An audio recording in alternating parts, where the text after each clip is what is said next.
প্রভু যিশুর নামে পিতা ঈশ্বরের কাছে সকল শ্রোতার জন্য মঙ্গল প্রার্থনা করি।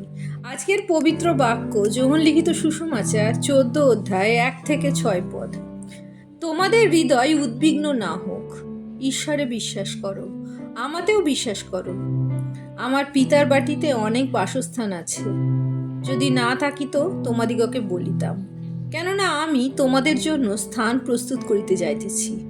আর আমি যখন যাই ও তোমাদের জন্য স্থান প্রস্তুত করি, তখন পুনর্বার আসিব এবং আমার নিকটে তোমাদিগকে লইয়া যাইব, যেন আমি যেখানে থাকি তোমরাও সেইখানে থাকো। আর আমি যেখানে যাইতেছি তোমরা তাহার পথ জানো। থোমা তাহাকে বলিলেন, প্রভু, আপনি কোথায় যাইতেছেন তাহা আমরা জানি না, পথ কিসে জানিব? যিশু তাহাকে বলিলেন, আমি পথ, সত্য ও জীবন। আমাদিয়া না আসিলে কেহ পিতার নিকটে আইসে না। ইহাই প্রভুর বাক্য। ঈশ্বরের ধন্যবাদ হোক।